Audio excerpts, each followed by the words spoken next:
Ninakusalimu kwa jina lipitalo majina yote. Hili sio jina la mtu awaye yote, bali ni jina la Bwana wetu Yesu Kristo. Ninakualika katika mfululizo wa masomo ya kesha la asubuhi kwa mwaka 2025. Mwinue Yesu juu kama mfalme ajaye.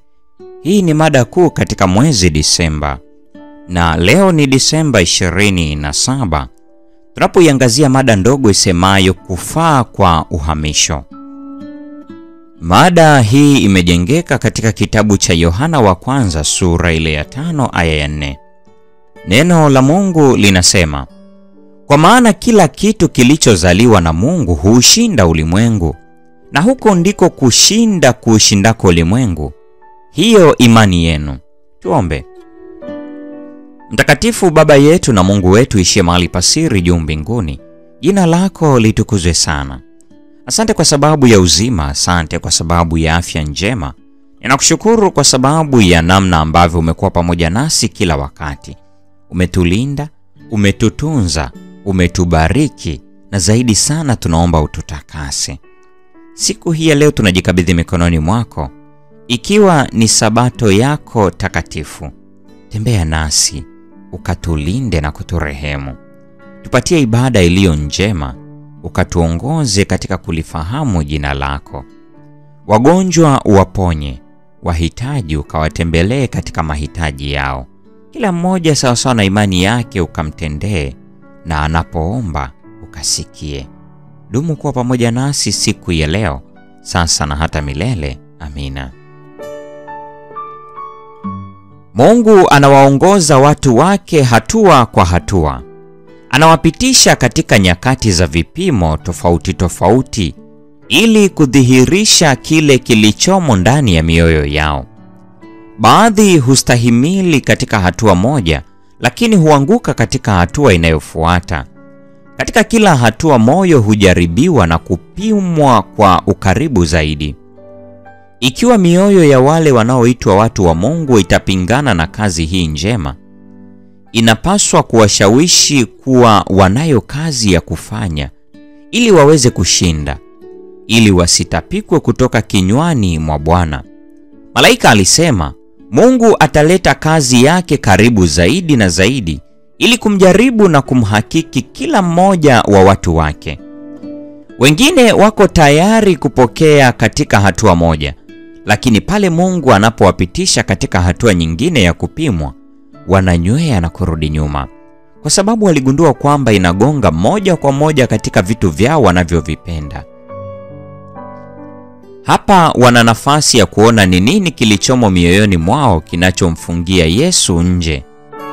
Wanathamini mambo fulani juu zaidi ya ukweli, na mioyo yao haiko tayari kumpokea Yesu. Mtu mmoja mmoja anajaribiwa na kuhakikiwa kwa muda mrefu ili kuona kama atazitoa mhanga sanamu zake na kulisikiliza shauri la shahidi wa kweli. Wale wanapita kila hatua na kustahimili kila jaribio na kushinda, haidhuru ni kwa gharama gani. Wamezingatia shauri la shahidi wa kweli, watapokea mvua ya masika na watafaa kwa ajili ya kutwaliwa.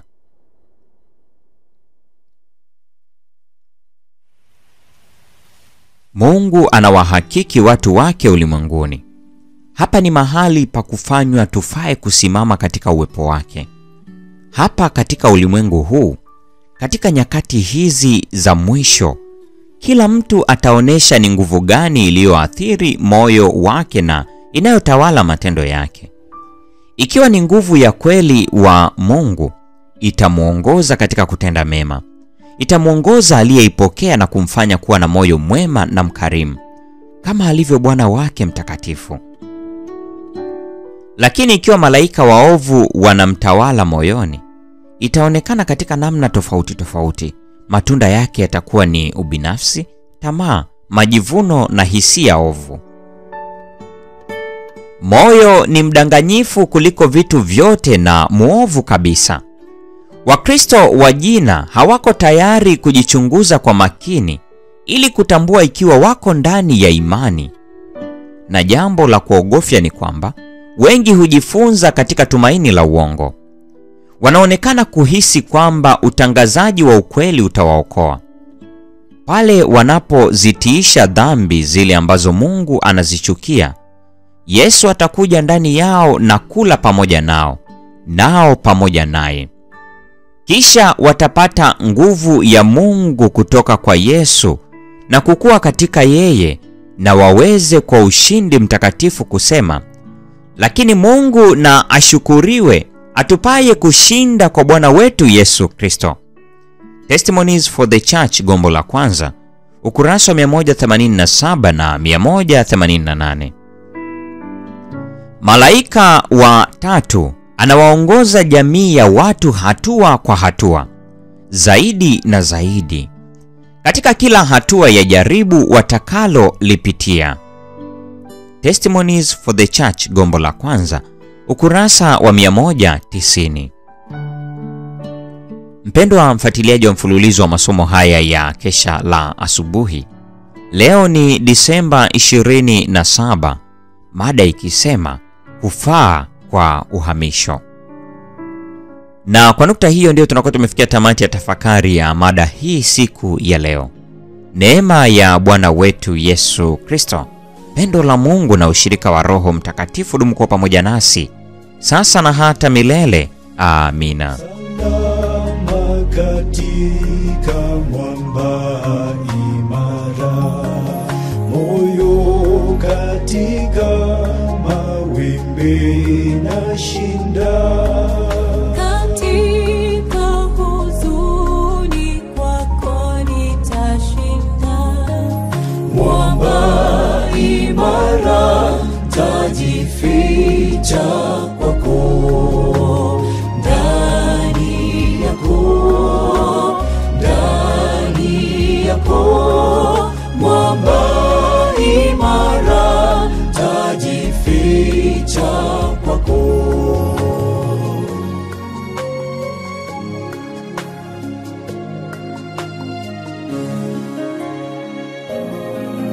Wimbi la mawio saya upweke, majaribu yanaponi andama, Fikia maisha pasi utulivu, mwamba imara tajificha kwako, ndani yako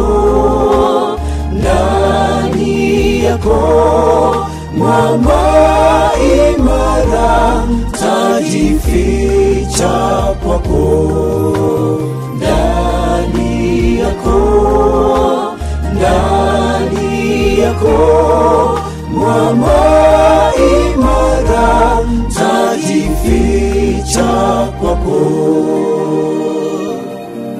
Kila mara mwovu akinitisha, mafichoni hofu yote hutoweka, changamoto zikivuma na kutisha, mwamba imara tajificha kwako, ndani yako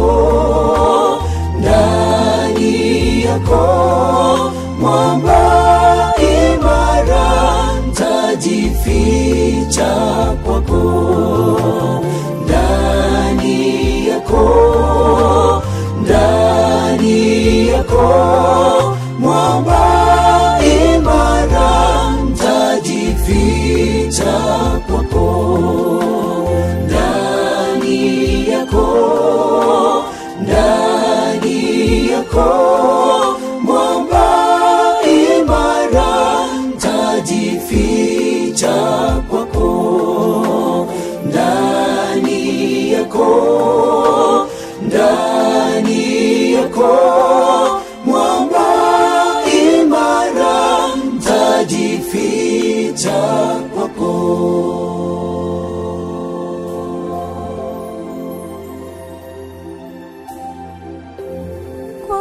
tu